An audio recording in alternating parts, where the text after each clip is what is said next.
Sebetulnya ada dua konten. Jadi konten yang pertama ini adalah RO Introduction. Introduction ini berupa segala macam pretreatment sebelum membran atau sebelum RO, yaitu ada multimedia filter design, ada juga iron manganese removal, ada desain softener juga, ada desain mixed bed system dengan deionizer atau ion exchange ya, ion exchange resin. Kemudian ada konvensional disk, cartridge filtration design, dan juga ultrafiltration dan microfiltration yang terakhir. Itu dibagi dua, dan mungkin hari ini yang konten yang kedua ini ada reverse osmosis. Oh ya, sebentar. Maaf. Konten yang pertama ini mungkin saya akan share di hari Selasa karena yang utama ini konten yang kedua yaitu untuk RO-nya. Cuma di sini kenapa saya taruh di konten yang pertama karena ini saya dari sequence aja. Sequence ini yang pertama, baru ini yang kedua. Nah, oke.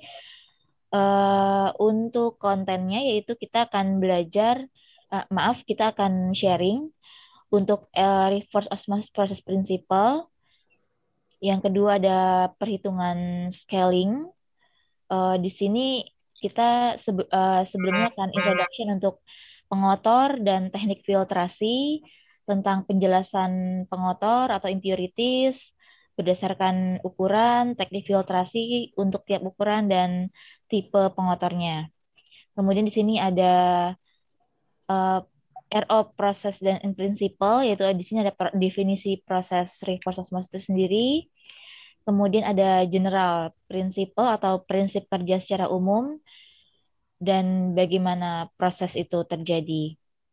Kemudian di sini ada masuk ke ada key term atau istilah-istilah juga seperti flux, permeability, rejection dan lain-lain.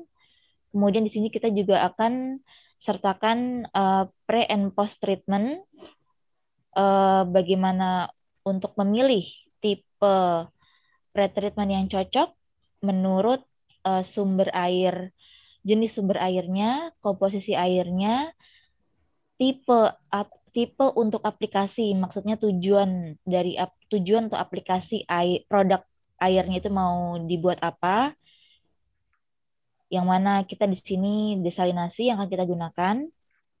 Kemudian ada scaling calculation dan kontrol. Kemudian ada fouling control. Fouling ini ada dibagi jadi koloidal, biological, sama organik.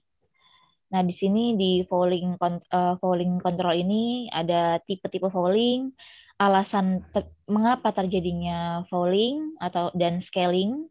Kemudian ada kalkulasi, kalkulasi scaling dan kalkulasi scaling, kemudian controlling scaling dan fouling, kemudian tipe-tipe fouling, dan pretreatment yang penting untuk menghilangkan atau mengeliminasi fouling tersebut.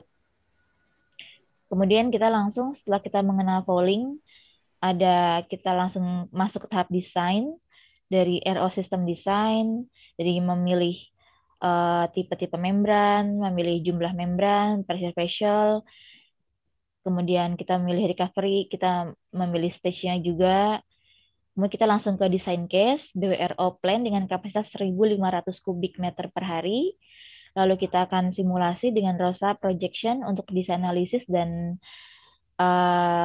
kita lihat desain analisis dan bagaimana runningnya untuk recovery 80% dan 75%. Selain ROSA, kita juga ada Wave.